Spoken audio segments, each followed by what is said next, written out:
So let's see it in action. I was actually... I mean, there it is, right there. More than the duo's HP just off the AoE.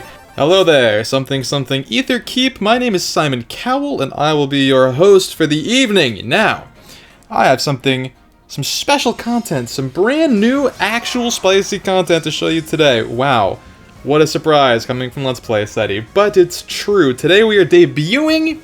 This is a world premiere of a brand new defense archetype. Well, I mean, I imagine when this unit came out, everyone thought about what the Igrene line would look like, right?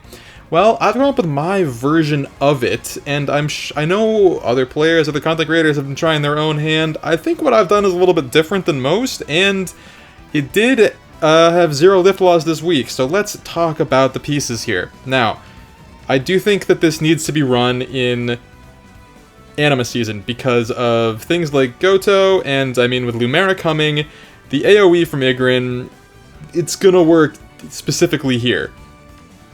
It also really helps to have Freyr, and I actually love what Mira can bring to the table with her Refine. And that she is a melee dancer, so she can run these, I think really helps what I'm doing particularly, but that's maybe not essential. Also, just having Freyr is great, and I think you can run her in Dark Season, but you might not want to use the AoE. You might have to run something else, or have other pieces that kind of cover the AoE counters. But how is this team built? So, Embla is a very, very, very important piece, because the AoE is like the silver bullet of this team. The sort of thing that just... I don't know what unit in the game actually lives this, and I think that they are one that you would probably not be using as an AR carry. So it's very key to have that AoE. And the pieces that go with her, now, see, it was difficult to construct the pieces, because she's like the uber nuke. She can take down anything. So for these pieces, it was actually more important for them to be difficult to deal with, not so much lethal. Now, Soren, because of Asker, can actually run Glacies and get that on his Brave hit, which is more or less guaranteed because he has like 90 effective resistance or something. Actually crazy, does a disgusting amount of damage. Asker is here to sort of be a savior so that we don't get picked off for free by like Brave Galveg, who also can't deal with Soren. He's kind of a hard counter to that strategy. So like on turn 2, he just gets like a ridiculous amount of stats, gets the savior effect, and is also really difficult to enemy phase because he gets just such high defense stats, that true defense, null follow-up denial, just healing. He's tricky. He lives things that you wouldn't think he does, and is kind of a frontliner and nuke, which a team like this really needs, because I don't have a good space to fit a Far Savior, a traditional Far Savior, or Near Savior in, and we're kind of just hoping that they can't get through these traps for the near safe portion, although it is possible to match these defense stats. I don't have the IVs for it, but that's that. And then we have Chrom, and what Chrom's thing is that there isn't a lot of overlap here, you know? Each of these threaten one tile down here. Well, Chrom can reposition his way into threatening all of these also, so you have to be able to deal with, you know, both of these, or be able to live with, you know, these units surviving and sticking around for another turn. The turn 2 is actually really key to this team, and you'll see that in these replays. Curated list of replays today, but let's watch this one and talk about it. Those are the basics of how the team works, and we can talk about specifics more as we see them. I have a curated list. We're not going to go through everything today. I wanted to show this one first because it has the big bad, and this team is definitely teched out to deal with this guy. Like, these two things here make this a Byleth-free zone. You can't really get save to work unless you're over here in the corner, and then you're kind of like... Most teams are not going to have a lot of room to position around the AoE. Like, it's just these 4 tiles here, 5 tiles here are kind of all at risk of the AoE damage, and it's rough. It's rough for this thing. And then if he somehow lives it, we also have to deal with Chrom, so ugh. So let's see it in action. I I mean, there it is, right there. More than the duo's HP just off the AoE, and we overkill by more than 50. What a hard counter released so quickly. Now check this out. Just kidding, we don't even get to see how big the Glacies is because he's doing that much damage off rip. Asker actually kind of just beats the DR because he has so much defense. And Chrom doing his movement. So things are off to a tremendous start. The team basically worked exactly the way I wanted it to, except another thing about this team is, so I picked this terrain for the forests, which Igrene lets my team move through for free. What I had not considered was that this drastically changes the threat range that is shown on player phase 1 versus enemy phase 1. And there was actually only one replay I got where it looked like the person actually understood the threat range shift that was going to happen. So, I kind of outplayed people in a way that I wasn't even considering, which is always nice. Is always nice. So we're going to skip some of these because it is literally just people not planning for the 3-move rushdown. This did happen. We will come back to it. I got a whole thing planned. There's a story there. But we're going to watch this one next. Because this one features this unit. Possibly the only unit you actually need to be able to beat anymore. And we got lucky with it. Well, you'll see. So, they are taking their time to set up, but as I said, I'm not sure if they... So, I'm not sure what they actually knew here, because I do think this is a good matchup. Ratatoskr should live this because then I'll follow up. This is a decent matchup. I don't think she stops his follow-up, but I think she has enough stats to just survive him in general. It's over here, I don't think they realized that... I can't tell if they just didn't realize Soren's range, but they did know about these, or if it was just they thought they had more time. It's unclear to me. But anyway. We finally get to see a Soren Glacies. How much do you think it might add? The first one does 23. Weaker than expected. I knew it. 59 damage, and she drops a pretty large debuff on my resistance as I recall, so that's like a low end of 59, which is absurd. Now here, Flare value. Flare actually makes him so much better of a tank, because not a lot of things initiating into him have guards, so he will often get that on retaliation and just heal back whatever HP they may have managed to do. Or, in this case, just drop a huge nuke, which is also good. But so they only took one casualty here. But this is what I'm talking about with the turn 2 being key to this team.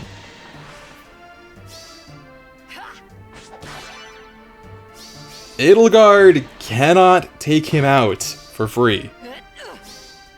He is a difficult unit even to 1 range, which makes him a just spectacular frontliner because since this can be HP'd, you can't have enough HP to just step on this for free, he needs to be not paper thin. And he's not. Just taking that one extra movement, taking that one extra action move from the enemy team, I think was the difference between them finishing this with 1 sacrifice and not being able to get the job done. It is that significant. And Asker was really aged well as a unit. I'm so happy I got a free merge at plus defense for him. For them, I guess. He is with Embla. On the tickets this year. It just made it worth investing. Some rearmed fodder into him. And now, see, we still have Chrom and Freyr can still do it. The team is really not about this unit. He's kind of just there for support, but he is also a force that requires respect. And he might not be the one that demands the most attention at first, but he will make you regret that. Now, Chrom doesn't have all his bonuses here. Now he's got some, and that looks more like the Chrom I know. Pew pew. took down the best unit in the game. Let's go. And from here, I mean, not exactly sure what they were all about, but we get a little bit baited, and they take down Chorm, but they don't want to take it with 3 down. And I think I would actually lose Lift because I do have that off-season unit in there. So I really do appreciate that. But the team definitely, I think getting 3 KOs is doing your job regardless. It is a pretty strong defense. Now here, we just have another Byleth. I can't skip any of the Byleth replays because I love taking this dude down. I love taking these 2 down. I love taking them down. I just love it. We also have this unit who is another contender for being that guy. And once again, see, this is someone who just, I don't think really understood the ranges at play here, and I also don't think considered that I can just use Embla in Anima Season because I am a chaotic sadist in that way. We get our ranges. And, like, Freyr is really important here because they can't do anything to stop that, right? It's another reason that this team just might not work as well in Dark Season, because they could run Duo Thor or something and just stop the extra movement. There are ways to shut it down. But here, because of our mans, we don't have to worry about any of that.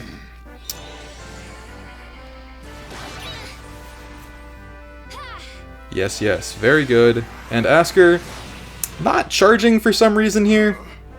There's guarded play, but turns out he's still that guy, doesn't even need it. I do sometimes wonder if perhaps it'd be better to run tempo to make him that much more different, but I think that the DR cut and making it more difficult to get around his follow-up shenanigans, I think, is superior. I also just gave him the fodder and want to feel like it was worth something, so I will stick with it for now. That's the plan. Chrom, once again, doing the job of just, I mean, with the 3 movement, he just has silly reach, right? 3 movement, can't be stopped by forests, he's just silly. And look at how many stats he stacks even with this budget build. Did you see how much damage got added by that Luna? It's absurd. And I'm hoping to get him a little, maybe I can get lucky with the Ascended Fur on the coming Legendary banner. Give him a couple extra toys to play with, notably Physical Null Follow-Up, and at least one of the other skills she comes with, probably Oath, because I think I want to give him Hexblade instead of Finish, but we'll see. Anyway, once again, Soren can just one-tap Ratatosker, which means that the Brave hit would be, like, delirious overkill, which is kind of cool. And that's that. We actually just clear out everything. This unit, who is meant to be defensive, can still nuke through some, like, really res-heavy units, which I think is very cool. He is very desirable. Asker is so strong that he causes technical difficulties, in fact, but we're back, we're good. Got another replay, which is getting to a very important point, which is what I'm talking about with this Asker being able to deal with these one-range Gale Force type threats, which we have here. This is what the team is based around. Something that is really worth noting is that turn 1 plays are definitely a weakness of this team because we kind of rely on like some buffs that come from Freyr, some buffs in effect that come from Asker on turn 1. We don't have all those now, so like Chrom is significantly weaker. Asker is significantly more vulnerable to being double, doesn't have as much defensive stats to like stack his damage reduction and everything. So what happens here, they get in with Legendary Edelgard, but because he does have the DR effect, he just barely lives the 1 hit, which makes it, again, so much more obnoxious for them to try and do anything, and here they just don't have the resources, they have to pull back. But if you're wondering, what would it look like if that did work? Well, we do have that data. We do have that data because this challenge, look, this is their bonus unit. This is the kind of, this is this player. They're like this with it. But they also have this, you know, a little bit of this, Just that's real. That's in the game now. That's a real thing that we have to think about that's happening to us. That's lower than you would expect, but that's also lower than you expect. But I mean, then also this, like this with this, Wings of Mercy 4 on this. So yes, we did take a loss to this team. Does anything in the world not lose to this team? I'm not so sure. I know that you, esteemed viewer, can think of something, or something in your team directly counters this, but this player just seems like the kind of person that also has a team that directly counters your counter. You know what I mean? I have a feeling I have a feeling that whoever is behind this telephone, this little video game machine here, just really has a solution for whatever you might throw at them. So I think it is good data, I think it is interesting, and I think it is great content, but I don't think I'm going to treat it as particularly, I think it is an outlier. Let's call it an outlier on the data field. But in terms of actually beating a team like this, I happened to run into one very similar to my own in my own offensive quests, and it's recorded, and I'm gonna post it. So there is more content coming this week, because I got some really interesting offense matches that I want to share with you, and if I don't post them, you can slide right into my DMs, and you can say, Simon Cowell, I hate you, I'll never watch the X Factor again, or whatever show you're on now. I actually don't pay attention to your career, because I don't know either. It's really hard to at this point. Anyway, I'm kind of talking over this and not giving it the respect it deserves. They played absurdly well. The Wings of Mercy 4 on Bold Fighter Fallen Edelgard is actually incredible. And also, like, the unit block freeze with Aether. It's just... They played immaculately, and there's nothing that can be done about it. That's just the way it is. So, very well played. Sometimes we take the L's and they look like that. Alright. 2 more replays real quick, and then I'll let you go. Now, I think that there's something that I never got a chance to talk about. Okay, here's one that is interesting. Because this is someone who is going for a different kind of turn 1 play. And has... This looks like it's kind of like a hit and run, hit and sit type team. Like, maybe you try and get some hits with these two, and then leave Dimitri to tank what's left. I think that's the kind of plan. Or maybe it's just a Gale Force type of squad. I'm not entirely sure. Let's see it. Let's see what they do. Because they are going in here. They know that it's worth getting rid of Soren. I think because they want... I think because they have a sense that Hinoka doesn't do amazing into this guy. I think that she probably doesn't. But they didn't respect the extra range. So again, this is the kind of thing where you have to sort of... It's a little difficult to deal with a bunch of threats on turn 1, and most offensive 2-range teams for hit and run type strats can't deal with like between this and Soren, like a lot of the hit and run type units can't deal with all 3 of them. So it puts us in a pretty beneficial position. There was also something, so here they picked off Soren, so no one is getting the Savior this turn. But there are also weird things where, on player phase 2, Asker will have the assigned decoy on him, he'll have the save effect, but he'll be 3 spaces away from Soren, who then gives it to Freyr, which just means that it becomes like a more and more difficult puzzle that is harder and harder to predict as the team goes on. I really like this team. I'm very proud of what I put together. I spent several hours crafting it, and I'm really happy that it worked well.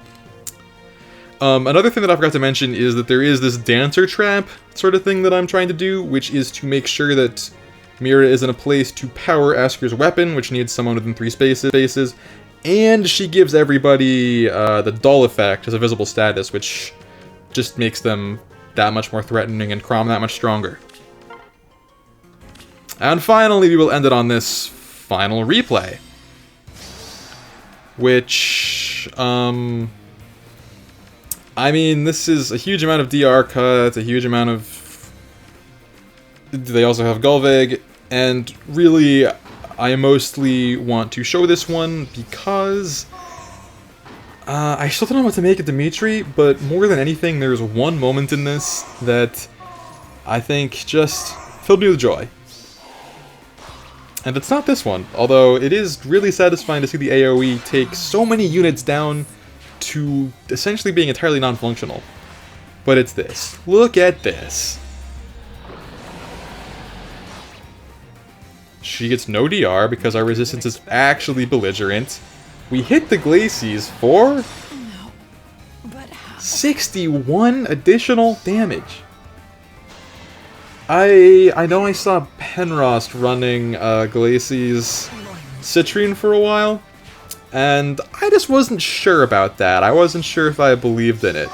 But now I see that Glacies on a just belligerent resistance nuke is really, really unbelievably absurdly insane. And I think I liked it even more on Soren because of that Brave hit, but big shout out to Penrost. They definitely inspired this change. And that is the team. Here you can see what I was talking about before. Like here, if they tried to make a play here, they would have to move around. Like it's hard for them to get their one range unit in to do anything. We have Farsave covering most of the team via Asker, which is really obnoxious. And next turn there is the threat of it going to Freyr if they don't deal with Storm, which just makes things really difficult. So that is my team. That is my team that I'm super proud of. Once again, Simon Cowell, that's me. You might know me better as Let's Play Seti or Live at Seti, and you should make sure you follow the channel if you don't, because we're getting real close to some 500 subscriber type milestone or something. And I didn't even charge you extra for a subscribers only match, so I did you that great kind service. You might want to return it to me. And I'll be back soon with some swag offense content for you, because it was a week where some cool things actually happened. Wow. What is Fire Emblem Heroes? I don't know. How about that FEH channel? It was really something. That's all I got. I'll be back real soon with more Fire Emblem Heroes content for you, so till then.